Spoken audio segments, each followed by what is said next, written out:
Good evening. The government is extending its free education program to kindergartens. Starting from 2017, kids will be able to enjoy free schooling for 15 years, but not all kindergartens will be covered by the policy. Vicky Wan reports. Starting from September 2017, eligible students enrolled in kindergartens will enjoy 15 years of free public education. It's estimated that up to 80% of pupils studying in non-profit half-day kindergartens will have their school tuitions waived. Some parents welcomed the policy. This mother said it alleviates the financial burden of parents, especially the underprivileged. While this mom said her child will be able to join more extracurricular activities using the money she has saved up for tuition. However, not all students will be covered by the free education program. Those who are in whole-day kindergartens may still have to pay tuition, with the government only providing an additional subsidy to those students.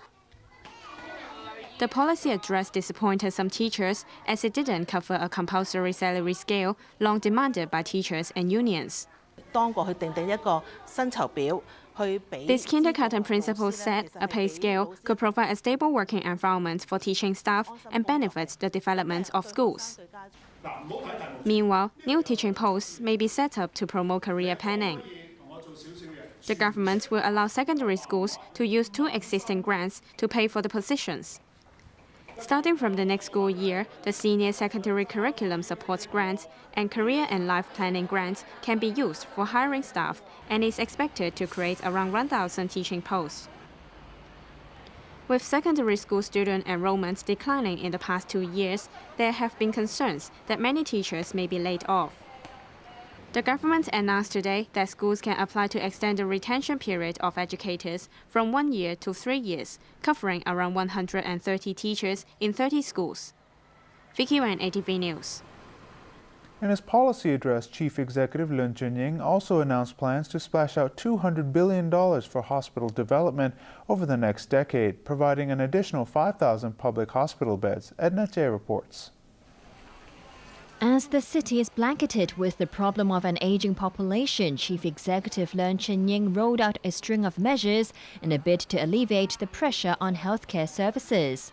In his policy address, Leung said the government will splash out $200 billion to implement an overall hospital development plan with the hospital authority over the next 10 years. The plan will cover several public hospital redevelopment and construction projects across the city, which will provide an additional 5,000 beds and over 90 new operating theatres. A pilot scheme has also been proposed for providing teenage girls from eligible low-income families with free cervical cancer vaccinations. The Hospital Authority and Social Welfare Department will also launch a 2-year pilot scheme to provide services for the elderly with mild to moderate dementia. Flu vaccinations and the vaccination subsidy scheme for people with intellectual disabilities and those aged above 65 will continue in 2016 to 2017. Tobacco control will also be stepped up, and the regulation of electronic cigarettes through legislation may also be considered. To further develop Chinese medicine in the city, a site in Cheung Kwan O has been reserved for a Chinese medicine hospital. Medical assessment arrangements for the disability allowance are to be improved, and the Community Care Fund will be invited to introduce pilot measures, including providing a living allowance for low-income carers for a person with disabilities. The cost of new public works projects will be put under tighter scrutiny with new measures to prevent them from going over budget. Arthur Aquila reports. In an effort to reduce construction costs for major projects, Chief Executive Leung Chun-ying announced new measures to reduce unnecessary contractual and design requirements that will be rolled out soon. Guideline reviews will be carried out under a no-frills principle, which will look at innovative design concepts and approaches without compromising standards. This will mean cost benchmarks new government projects will not be allowed to exceed, except in special circumstances, and for projects that are already in the design stage. There will be more standardized designs and promotion of prefabricated materials, but procurement and tendering will also be refined. Last November, the cost of the high-speed railway to Guangzhou was revised to $84.42 billion, 30% more than the initial estimate in 2010. A year earlier, the government revealed that the Hong Kong-Zhuhai-Macau Bridge would cost more than the original $60 billion. Leung also said housing remained the most important livelihood issue that still needed to be addressed, citing sky-high property prices, small living spaces, and a record number of applications for public housing. Out of the more than 97,000 public housing units to be built over the next 5 years by the Housing Authority and Housing Society, 76,700 of them will be public rental housing, while 20,400 units will be subsidized CL flats. The government will also proceed full steam with new developments and new town extensions in places like Kutung North, Fanling North, and Tung Chung. The chief executive pointed out that to develop the new territories, acquiring agricultural land is inevitable, adding that only 15% of 4,000 hectares of agricultural land is actively farmed. Leung said that while places in Lantau are rich in natural and cultural resources, they lack facilities. A public consultation will be carried out in the first half of the year on developing the area, and a dedicated Lantau Development Office will be set up. As for public transport, more than $80 million has been earmarked to provide seats at more than 1,000 bus stops, along with display panels showing real-time arrival information. Arthur Urquiola, ATV News. The chief executive defended using a great deal of resources to help businesses join Beijing's One Belt, One Road initiative, saying not everyone understands its importance. Raymond Young reports. Except for last year, where constitutional development took center stage, Chief Executive Leung Chun-ying's fourth policy address also began with measures to strengthen the economy. With the Innovation and Technology Bureau now up and running, the government is sparing no effort in boosting IT development, one of the key high-value-added industries. A $2 billion matching fund will be set up to jointly invest in startup companies with private venture capital, while more office space will be set aside at Cyberport to lure overseas businesses to Hong Kong. Ordinary people will also benefit. $500 million has been set aside for infrastructure upgrades around the city, including doubling coverage and speed of free Wi-Fi hotspots within 3 years. The chief executive has time and again urged Hong Kong businesses to grasp the opportunities on the mainland, namely Beijing's Belt and Road Initiative, a phrase which was mentioned at least 40 times in his speech today. On its part, the government will expand its network of offices on the mainland, while trade offices will be established in the Belt countries of Indonesia and Korea. $200 million will be allocated to support industries in enhancing cooperation with countries in the region. When asked at the press conference why he dedicated significant resources on the mainland initiative, Leung said the only downside to the plan is when the city lets opportunities slip. He understands some people may not realize the plan's importance, but claimed there are high hopes from ASEAN and other nations.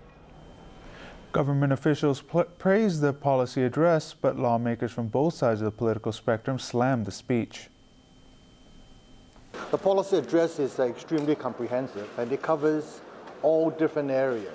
And I'm sure that every different sector in our community will benefit from the measures that have been enunciated in the policy address. The service for the elderly will go on to care about even their movement within their homes and outside the environment. Discontinuation of the barrier-free policy, which I advocated while I was chairman of the EOC a few years ago, has been taken on by the current administration and now spread even to a bigger platform. I think in his election platform, he made very clearly that the kindergarten teachers should enjoy a very very clear salary scale, which I think this is not fulfilled in this policy address. Even the free education, yes, is not a 100% free kindergarten education. You know, kindergarten, some are of half day, some are whole day. And it started with half day kindergarten education. I think it's a good start. We are very welcome.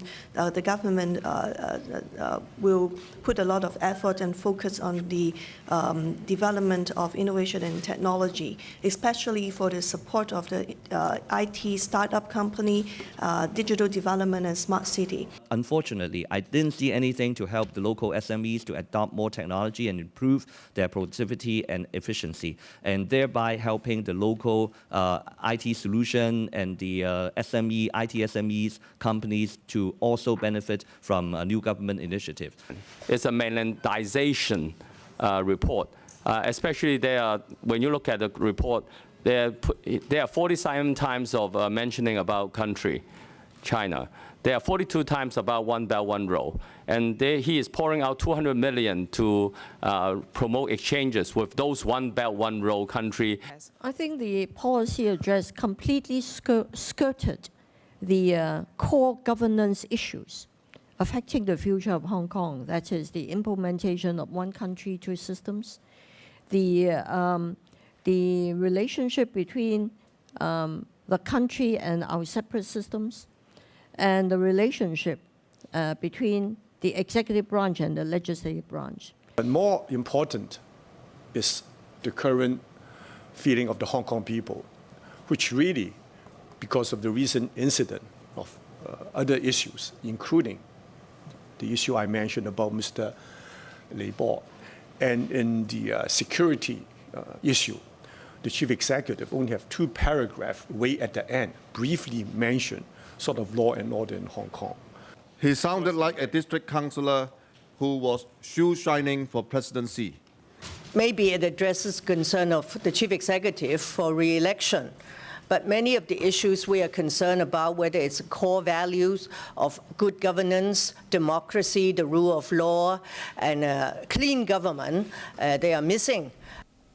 Chief Executive Leung Chun-ying's policy speech was interrupted numerous times by calls to fulfill his election promises and address public concerns on the case of missing bookseller Li Bo. Here's Arthur Akilla.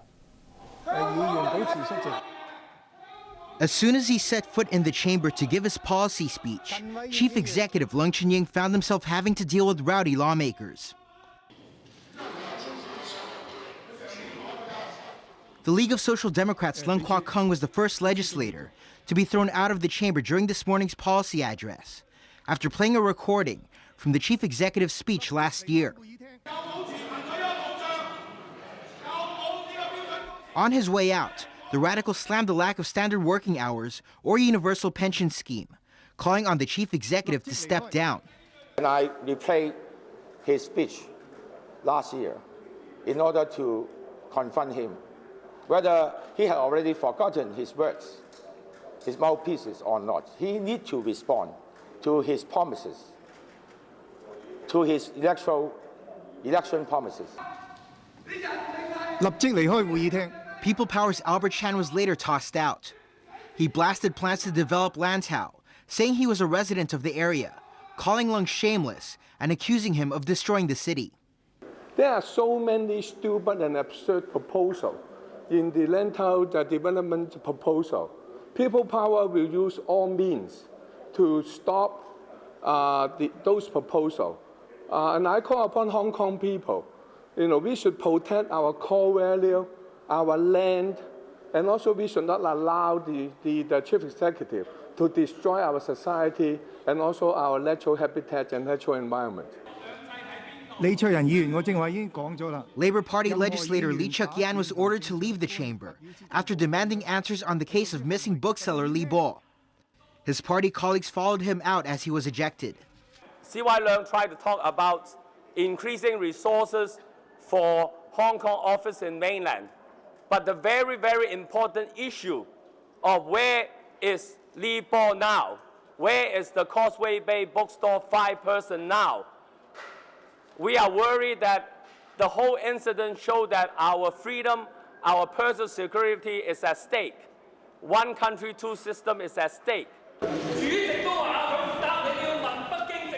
People Power lawmaker Raymond Chan slammed Leung for not pushing mainland authorities for a response on Lee's disappearance. We've been following up on the case, and despite the fact that the wife of the missing person had withdrawn the case from the police, basically cancelling her report, the police is still carrying out investigation. And all these really underline the fact that we attach a great deal of emphasis to this case. Several groups greeted Leung this morning outside the LegCo complex. Among them were groups calling for a universal retirement protection scheme, a time frame for the introduction of standard working hours, and opposing importation of foreign workers.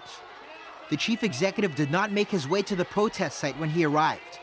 Arthur Urquiola, ATV News. Finance news now. Local stocks rebounded after heavy losses earlier this week.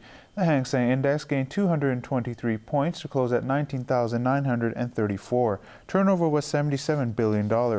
Market sentiment improved after fears of a sustained yuan depreciation eased over Beijing's efforts to stabilize the currency. Here's a weather forecast for the next few days. Mainly fine tomorrow morning, but turning cloudy with a few rain patches later. Temperatures will range between 14 and 18 degrees. Expect wet conditions in the following couple of days. Here's a look at the weather around the world.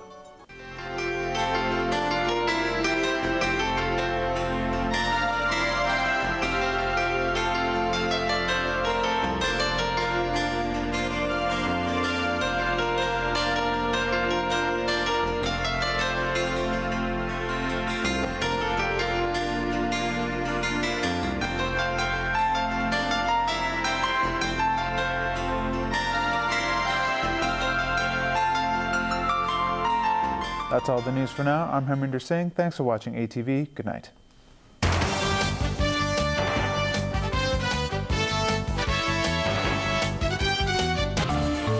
The legendary chef Martin Yan cooks his way to Vietnam. Discover his new recipes and all the beautiful secrets about the exotic country. Look at this